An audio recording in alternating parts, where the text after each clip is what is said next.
When I started work, first of all, I suppose I could have been any trade I wanted to be. That's what it used to be like in them days. But because my brother was a quarryman, my father had been one, my grandfather had been one, his father had been, so, you know, it seemed to be a progression of what you ought to get on and do. This is a toy bell, right? And in here, chiseled into the side of it, is the initials of the man it belonged to. And on the other side, there's a quarry mark, telling what area and what quarry it belongs to, where he works to. And when he changed, obviously, when he stopped working in one place, the quarry mark had to change. So, well, you know. But this is a stone, this is we used to square the stone up with. And picking gaps to put the rails in, what we used to drive the widges in, with a toy bell. We were quarrymen. That's what we was, an apprentice quarryman. And it was a question of getting a stone from the ground and squaring it all up, reasonable shape, and putting it on lorries and sending it into the sawmills where they made it, well they did turn it into whatever they wanted to, masonry, slabs, stones, carved or whatever, yeah. This is a kibble, small kibble, used for the same job, but now and again you have a bump, rather than pick it, you could knock it off with a kibble, a small kibble. There's also one you haven't got here, which is a girt kibble. A great big thing, knock bigger lumps off with. Girt kibble. Girt kibble. I was an apprentice quarryman in 1959. Started work down there and was taken there by a foreman and introduced to a gang of blokes that I spent several years with. And that's your seat there, Nipper. Sit down and yeah, and then just do what you're told for the first first year or so, like, you know. And same as any other apprentice, really, I suppose, in them days. Covered in dust, tired, hungry, yes, yeah, like you ought to be. Yeah.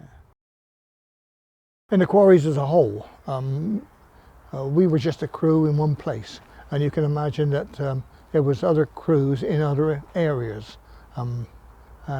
Just in our area, we were the only quarry crew, if you like.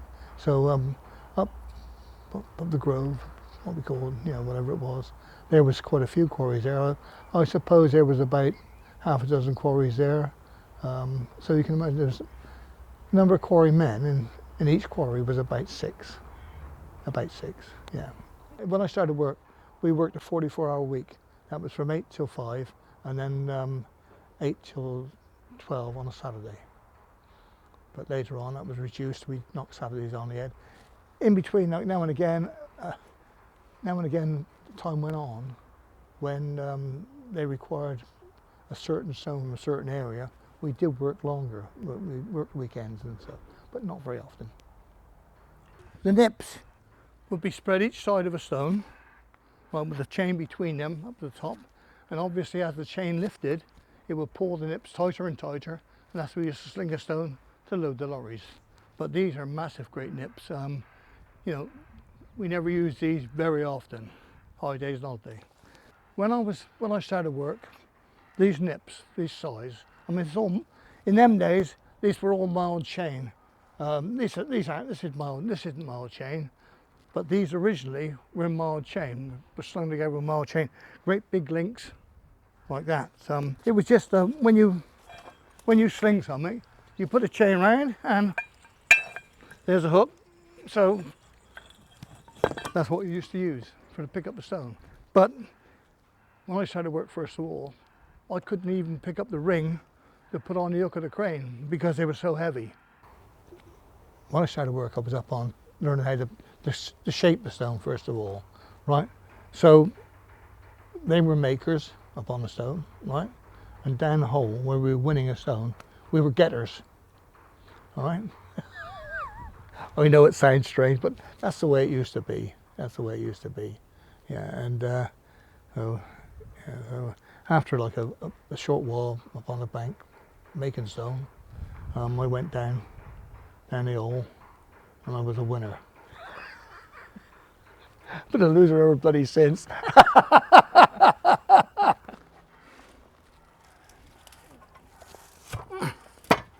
This is a dog. And I'm not picking that bloody thing up either.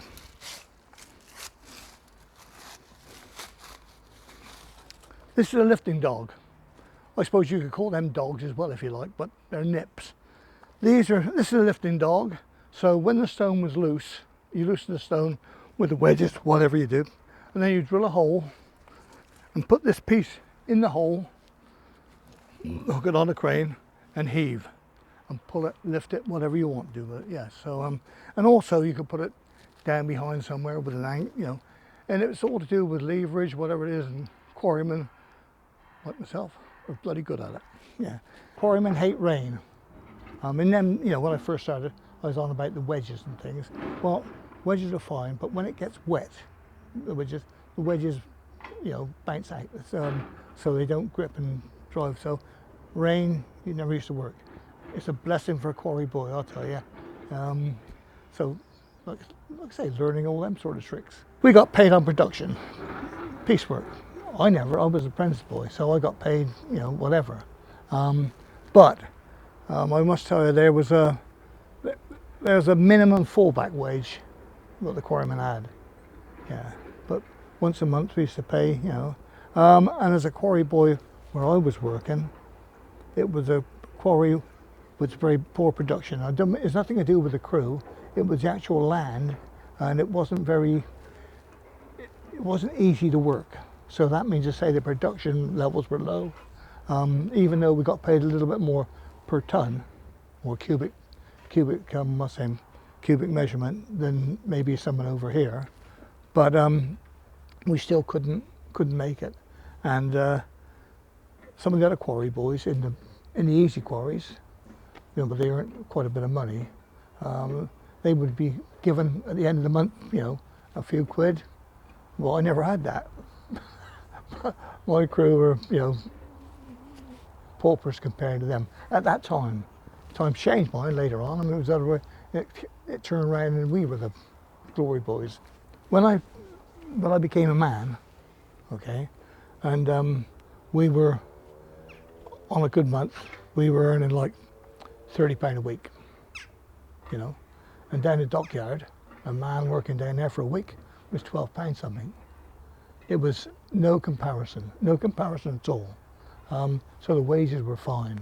And remember, we didn't know, that I started work at, well, then it was 7:30 when I became a man, but we came home at lunchtime for an hour, then we knocked off at 4:30. So the women folk and the children seen you.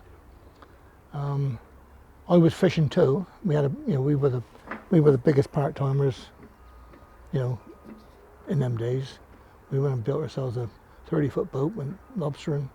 You know, we had a boat built for us, me and my friend, and well, at times we were earning more fishing than what we were at work. But you know, it was only like summertime fishing.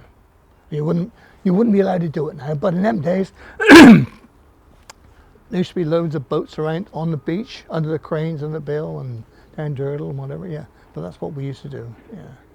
So it was, you know, if you like, life was pretty good. Life was pretty good, yeah.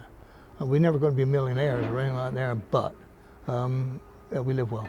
But all of a sudden the slump came, because you can imagine after the war, there was a great deal of rebuilding in London, Plymouth and other places and whatever it was. And once that was done, the bottom dropped out the trade.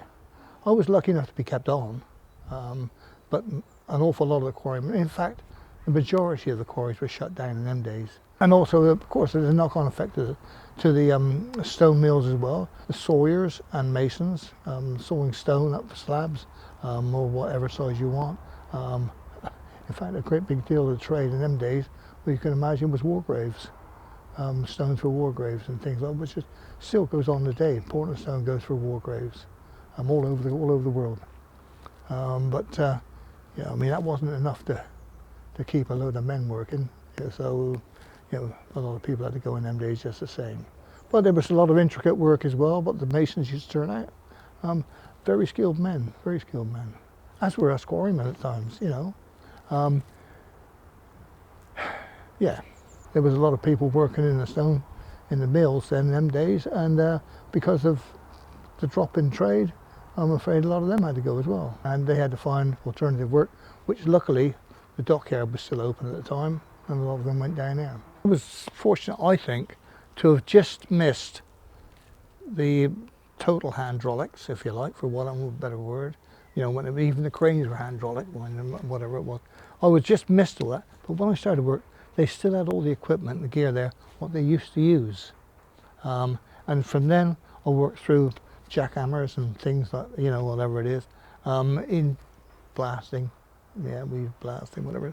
And now they're in a mine, sawing, and they're sawing stone, and they're, instead of like using wedges to move it, they've got these inflatable bags with water, and they break it, snap it off, and yeah, it's a different operation altogether. You've changed a lot of things, I suppose, looking back on things, but yeah, in them days it was pretty good.